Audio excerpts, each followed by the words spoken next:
old.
Debbie, where they are. Navy Admiral. Navy Admiral. I would Burton, love Bob, this. and I went back and It's I'd like to call to order this regular meeting of the Lincoln Lancaster County Planning Commission of December 20th, 2017. A printed agenda is available outside the hearing room, and a copy of the full agenda, including the staff reports, is available at the front of the chambers with the clerk. The Open Meetings Act is posted just inside the doors at the back of the room. If you are parked in the parking garage across the street to the north, please be sure to pick up a parking coupon on your way out for free parking. Out of courtesy for those attending this meeting, the commissioners and the staff, cellular phone usage is not permitted in these chambers during any portion of this meeting. We will appreciate your cooperation. And please note, the Planning Commission action for all items on today's agenda is a recommendation to the City Council. The first item of business is the approval of the minutes of the regular meeting held December 6th, 2017, as revised. Is there a motion? So moved. second, Finnegan. Okay, call the roll. Edgerton, Yes. Finnegan, Yes. Harris, Yes. Hove, Yes. Joy, Yes. Washington, Yes. Core, Yes. Shear. Yes. Motion carried 8-0. We do not have any items on today's consent agenda, and there are no requests for deferral, so we will now proceed to the public hearings. The staff will make a brief presentation. The applicant will then be requested to present his or her testimony, followed by those who wish to testify in support, followed by those who wish to testify in opposition. The staff will then be given an opportunity to respond to the testimony, and then the applicant shall have an opportunity for rebuttal. Each person testifying should state their name and address and shall have 5 minutes to speak unless additional time is requested and granted. The timer will go off after 4 minutes. Then you will have 1 minute to wrap up your testimony. The Planning Commission will vote immediately at the close of the public hearing unless the commission votes to defer action or continue the public hearing. Jerry, please call the first public hearing item. Okay, item 4.1 is comprehensive plan amendment number 17008 to amend the 2040 Lincoln Lancaster County Comprehensive Plan by changing the future land use map, priority growth area designations, and future service limit on property generally located northwest of the intersection of 98th Street and Rokeby Road. Staff recommendation is for conditional approval. Are there any ex parte communications to be disclosed? I see none. Andrew Theroff, planning staff. So, as Jerry said, this is at 98th and Rokeby. The amendment has 3 different elements to it. We'll just walk through those really quickly, one by one. The first piece is a change to the future service limit. So here's 98th, here's Rokeby. The existing future service limit is right here. This would add about 68 acres within that area. Tied to that change is amending the growth tiers. Today this is in tier 3. It would be changing to tier 1 priority B. And then the final piece is amending the future land use map. Today it's shown as agriculture. Once it's brought into the future service limit, it would be shown as residential urban density. Future service limit's kind of the big piece we're looking at with this. So the future service limit generally describes areas where urban services will be be provided by 2040. Typically, the biggest factor in that is the gravity sewer. So the future service limit is constrained by drainage basins. The applicant has worked with Public Works to demonstrate that this area here can be served by gravity sewer. Probably the biggest piece with this one is that there was a question about sewer capacity in terms of pipe size. There's a yet-to-be-built pipe segment today that's planned for 18 inches.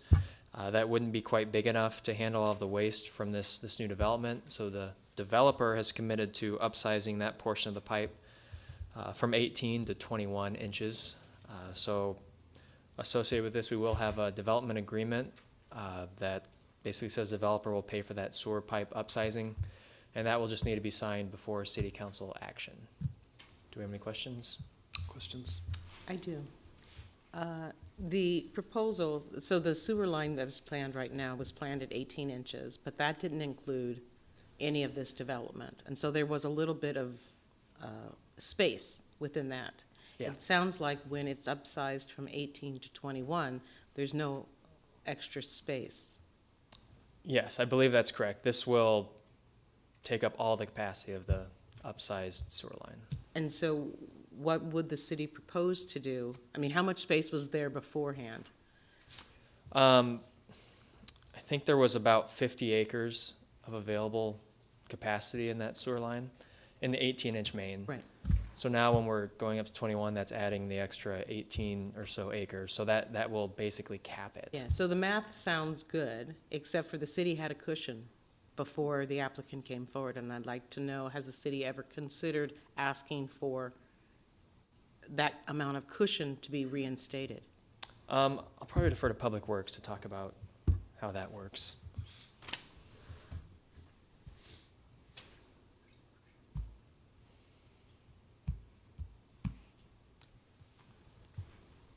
Bob Simmering, Public Works and Utilities.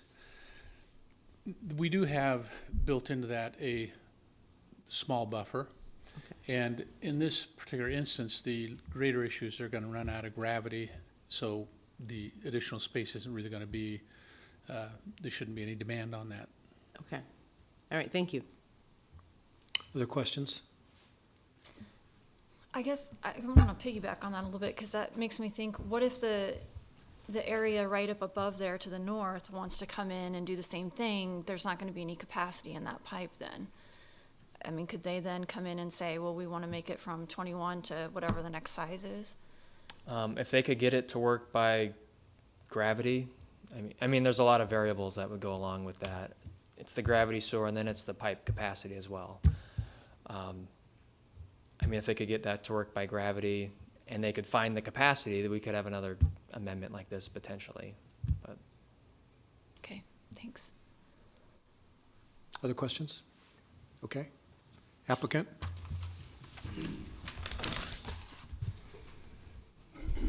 Good afternoon, Mike Eckert with Civil Design Group, here today on behalf of the Hunt family that owns this land. So it's been an interesting parcel. This land was included in a lot of the Rokeby Coalition areas, but at that time the elders in the Hunt family didn't want to participate in the coalition, and so now they've asked to come in, and so we've had to do the sewer analysis to see if there still is sewer capacity available. Because as you may remember, or you may not remember, several months ago we brought in a piece further south in this watershed and demonstrated how it could be sewered back. And so I'll maybe go backwards here a little bit and address the questions first. So we have the ability to upsize a pipe that is yet to be built in Rokeby Road. And when we do that, we determined there was about 50 acres left. Actually, different segments of that pipe yield as much as 29 acres of capacity. So there will be a few acres left, but not many.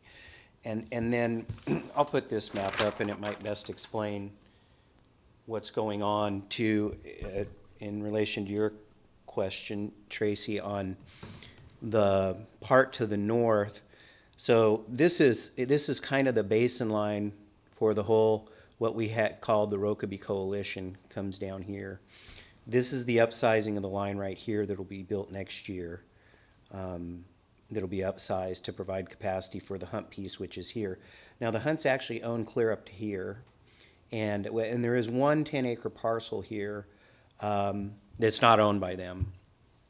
But we do not believe, and the reason we kind of limited ours to the 68 acres was because the other item has been before you and City Council is a park land swap with the Jensen Park.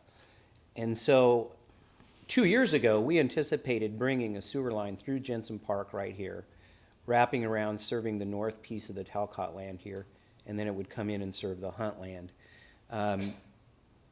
From this point right here up, this land is in an agreement to go be part of the parks, and then this land right here goes into the private sector for development. And so the likelihood and now the economic feasibility of anyone ever paying for what is almost 3/4 of a mile of an 8-inch line to sewer the northern property. In fact, with the Hunt family, we just decided it wasn't economically feasible for them to say, let's find as much capacity as we can, upsize as many lines as we can, and then let's bring in the northern part of the property. But when we did the math, it just didn't make sense. It was such a big number. So the Hunt piece that's north of this drainage basin line, or the exhibit, this exhibit shows it a little bit better. They've got some land up here. We've taken the area we included as far as we think we could reasonably grade it to get it to flow backwards. So they have some land that's out of it, and they understand that. It's going to be a 20-acre parcel, 25 acres maybe, and so they could still sell that off. Somebody could build one house on it, but we're not bringing that into this future service limit at this time. So, and I don't think the other 10-acre piece there, that family has never, homeowners never expressed any interest being in the city limits either. So we think this is about it. There's a few extra acres of capacity, but as far as all the areas on this map that can sewer into this sewer line that runs then up Bill Slough, we think we've got about as much as we can get at this time. And the only thing that may change in the future is if the city gets a little more comfortable with all the data on this spreadsheet, as well as their calculations for how much waste water actually comes out of each house, because it's kind of been declining over the years with more efficient appliances and toilets. And so that would be the only thing that might change in the future too, is if the wastewater department does reduce their model, the water needs in the model. So, but this is to just bring it into Tier 1, Priority B. I guess the other thing I would comment is the coalition members also paid for a lot of sewer upsizings upstream. And when that annexation agreement was finalized with them, the city didn't make the coalition members pay for one last portion of upsizing in order for the city to have the ability to go after people like the Hunt family and say, okay, you need to pay your pro rata share now too. So I commented in the letter, and we'd understand if eventually, when this land is annexed, the planning department will have a provision in there that whoever the developer of this land is, may or may not be the Hunt family, that there's some other past upsizings that benefited them, that, and because they weren't a part of the coalition, they didn't pay, they might have to pay at that time of annexation, so. Is that the 20 acres? No, that's different. The 20 acres is there today, and the Hunt family is very fortunate that this line is not built yet. So they can pay the differential cost to upsize that from an 18-inch to a 21-inch. So yeah, with that said, any other questions? Questions for Mike? Thanks. Okay. Do you have testimony and support? Mr. Chairman, members of the Planning Commission, Mark Hunziker appearing on behalf of the Hunt family as well. This is really straightforward. It's mostly an engineering problem. We're looking forward to seeing the development agreement as soon as it's available to move this forward. We think it's going to be a little while yet before we're ready to actually develop this parcel, but I think it's definitely something that the comp plan contemplates the ability to add to the Tier 1 area as in accordance with the criteria that are set out in the plan. So if there are any questions, I'll try to answer them. Questions? How close is this to where the bypass is gonna swing down? Pretty far away? I think it's still a ways off. I'm trying to, it's Over a it's mile, out at about 100 and something. 24th or something, Yeah. yeah. Okay, thanks. Thank you. Is there any other testimony in support? Is there testimony in opposition? Do we have any other questions for staff? I just have a comment. It looks like the 20-acre and the 10-acre parcel that is left, that's not going to be within this gravity area, will eventually be surrounded by city, and it may not be annexable because it may not be able to be sewered. So we're making a decision now that's gonna, knowing that we're gonna leave a 30-acre parcel that's a little oddly placed as not within the city limits, not sewerable, without a huge expense. Any other questions for staff? Okay. Applicant rebuttal. Anything, Mike? No? Good? Okay. I think we're ready to entertain a motion. Move approval, Hove. Second, Harris. Discussion? Sandra's comment does kind of concern me a little bit as well. But I don't know what to do about that. Okay? Yeah. Yeah.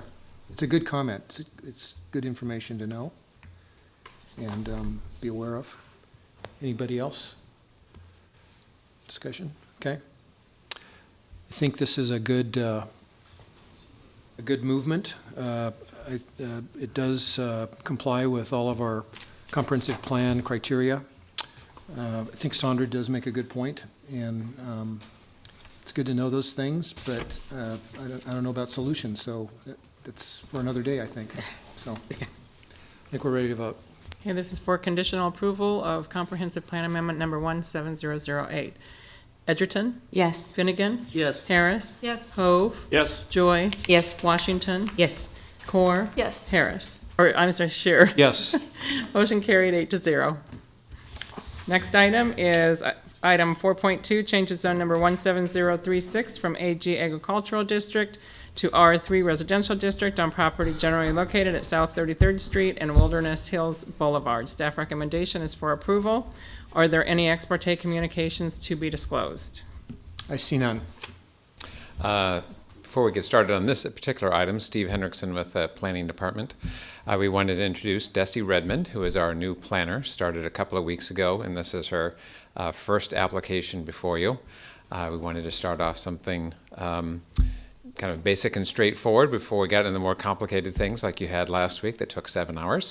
But we're very excited to have Desi here. She has over 5 years' experience both in city and county planning. She's worked in Colorado and Utah and Nevada, but is actually from Fremont, is a Fremont High School graduate, also a graduate of the University of Minnesota, where she got her master's degree in South Dakota State.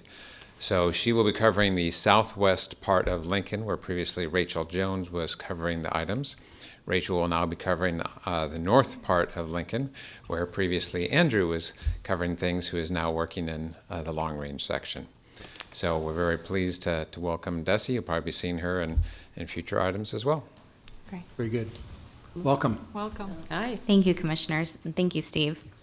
Desi Redmond, Planning Staff. So this is a change of zone from the Agricultural District to the Residential 3 District. The subject property is located here. This is Wilderness Hills Boulevard, and then South 40th Street here. So the subject property is approximately 61.5 acres. It is the Wilderness Hills 8th Edition. It is located in our Tier 1 Priority A growth area. The request is consistent with our future land use map and our comprehensive plan, and it is also in compliance with our zoning ordinance.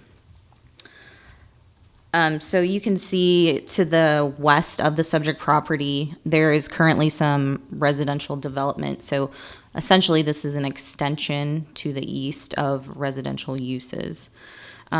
So because there's some development in the area already, there is some existing public facilities, so sewer and water does exist in the area. And so it is a piece of an overall preliminary plat that was approved in 2006. And so with this change of zone request, staff is anticipating that a final plat would be submitted, and that would be, again, a continuation of residential uses, and there'd be approximately 165 single-family units if a final plat is submitted. So based on that analysis and what is detailed in your staff report, staff is recommending approval for the change of zone. So thank you, and I'm here to answer any questions. Desi, is everything on that map right there within the city limits? Yes. Does it extend to Rokeby, or, Yes, it does extend to Okay. Rokeby. thank you. Any other questions? Thanks. Thank you. Do we have testimony from the applicant? Hello, Aaron Bright, Olson Associates, here on behalf of the applicant, Lincoln Federal Bancorp. As mentioned by Desi, the purpose of the application was to kind of continue with the next stage of residential development in this area.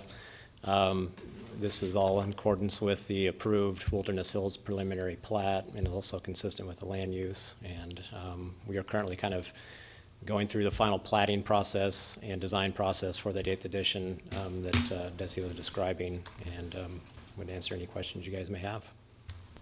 Questions? No? Okay, thanks. Thank you. Is there testimony in support of this item? Is there testimony in opposition of this item? Do we have any other staff questions for Desi? Nope. Applicant rebuttal, Aaron. Okay. Guess we're ready to entertain a motion. So moved. Move approval, Hove. Second, Edgerton. Discussion? I think this is a pretty straightforward application and looks good. Yep, it does. Okay, let's vote. Okay, this is for the approval of change of zone 17036. Edgerton, Yes. Finnegan, Yes. Harris. Yes. Hove, Yes. Joy, Yes. Washington, Yes. Core, Yes. Share. Yes. Motion carried, 8-0. This time, anyone wishing to speak on an item not on the agenda may do so. I see none, so we are adjourned.